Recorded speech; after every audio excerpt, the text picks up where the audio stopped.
What is up, guys? We have got some top tips for you if you've just passed your driving test and you're feeling nervous.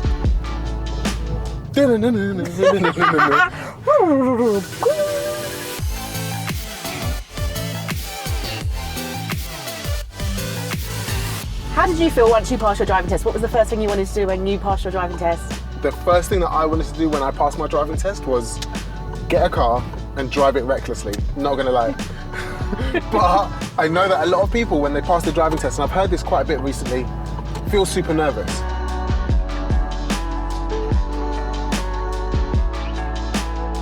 So some people don't have a car to use immediately when they pass their test. There might be a bit of time that's lapsed between passing their test and buying their first car. So that could also build up some nerves.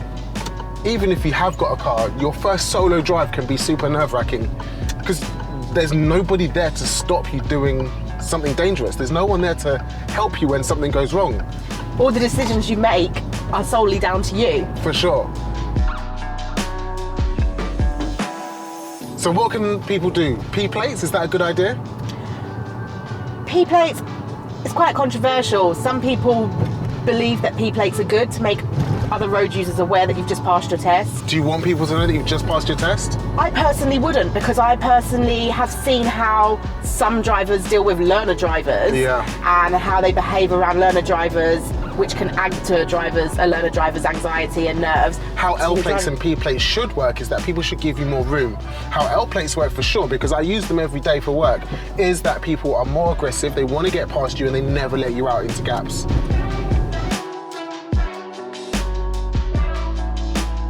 Why are people more aggressive with L-plates? Well, I guess it's just that thing where, imagine you're playing a computer game or you're trying to get your little brother to play a computer game and they're messing it up and you're just like, oh no, give it to me, oh come on. It's that same feeling, I guess, when you're behind a learner driver. Even if they're driving properly, people overtake me when I'm driving with L-plates on in between lessons, and I don't drive slowly. I drive at the correct speed limit.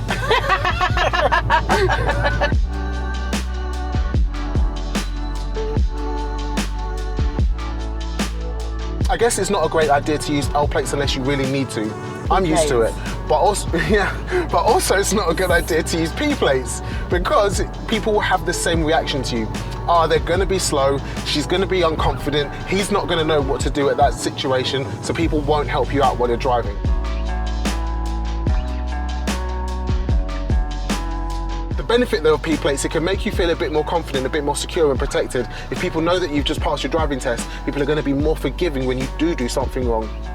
But I reckon, if you've actually passed your driving test and you've earned the right to be on the road, don't tell people that you've just passed. If you make a mistake, nobody's watching. This is the thing that people don't realise. No one's watching your driving anymore. If you tip over the speed limit by a couple of miles an hour, if you forget to signal for a junction, or if you're in the wrong lane, like Laura thought I was, nobody's watching now.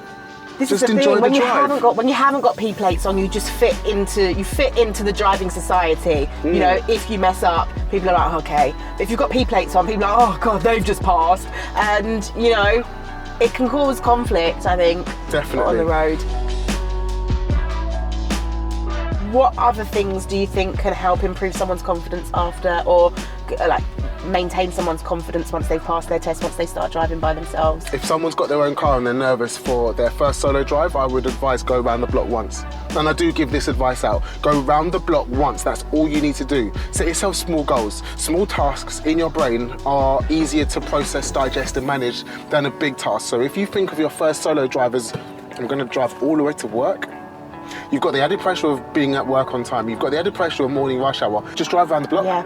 And then after you've done that and you've earned a little win, a big tick in the box, drive to the nearest corner shop to buy milk.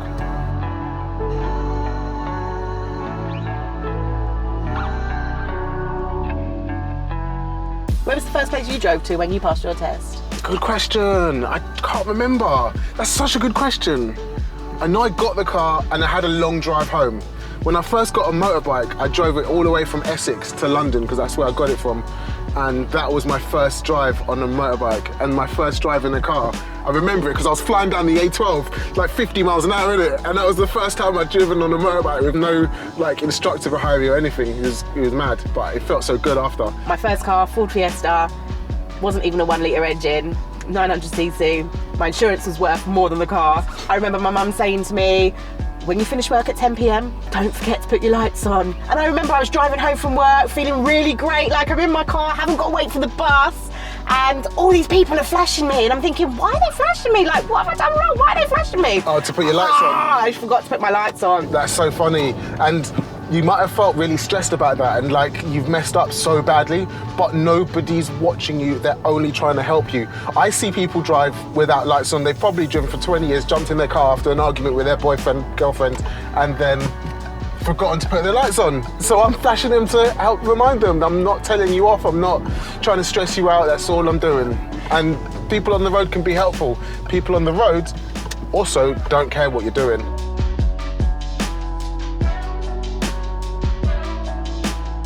What else can people do to help themselves feel more confident on their first solo drive? Yeah, well, first solo drive will mean you'd have nobody else in the car with you. You want to maybe have the music on really quietly or off completely, so minimal distractions. And perhaps sticking to driving in daylight hours if you haven't had any experience of driving at night time. How about Pass Plus? Pass Plus is really good. Pass Plus includes nighttime driving, more in-town driving, adverse weather conditions, things like that. So that can also help people's confidence. Yeah, country roads, motorways, and you can do it in your own car as well, which is probably a better idea than coming back to your instructor's car, because now you've got your own car, you're going to be driving solo in it. You want to be confident where all the buttons and stickers are. Buttons and stickers? Buttons and flickers. Buttons and what? Buttons and sticks. I mean, if all else fails, you can just have bananas every morning. That might work. That might work. Banana for breakfast. The main thing is just to get out and do it. Don't leave it too long between your driving test and your first drive. Otherwise, you might have to come back to your instructor for refresher lessons. And if you've got anything that helped you, any hints, tips, techniques, or something that you did, or something that someone said to you that helped you on your first solo drive, stick it in the comments.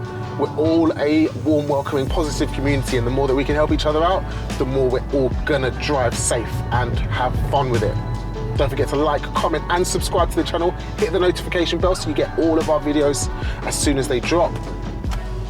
Until the next one, drive safe.